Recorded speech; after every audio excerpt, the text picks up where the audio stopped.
Belarus rampung melakukan latihan militer menggunakan nuklir Rusia pada hari Sabtu 22 April 2023. Militer Belarus menjalani pelatihan di Rusia menggunakan sistem rudal taktis Iskander-M. Prajurit tersebut dikatakan telah menyelesaikan kursus pelatihan lengkap di lapangan tembak di Rusia. Hal itu dikatakan oleh Kementerian Pertahanan Belarusia pada hari Sabtu kemarin. Mereka menyebut prajurit Belarusia mendarat di lapangan terbang Masulinisi.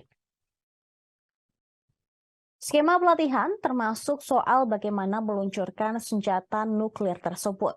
Sebelumnya dilaporkan bahwa pelatihan itu akan melatih keterampilan praktis para prajurit Belarus dalam menyiapkan sistem rudal, kemudian juga mengaktifkannya dan melakukan peluncuran pelatihan tempur.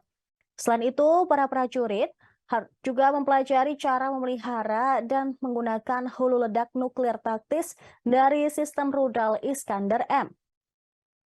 Sebelumnya, Presiden Rusia Vladimir Putin juga mengatakan bahwa atas permintaan Belarus, Rusia akan menempatkan senjata nuklir taktisnya di negara tersebut. Ini persis seperti yang telah lama dilakukan Amerika Serikat dengan hulu ledak nuklirnya sendiri di wilayah sekutunya.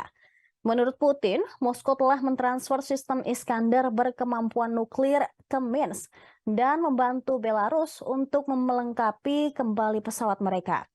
Diketahui selama ini Belarusia merupakan sekutu terdekat Putin dan mereka meskipun Belarus tidak mengizinkan secara belak-belakan dan mendukung invasi Rusia ke Ukraina, mereka tetap menjadi sekutu terdekat dari Putin.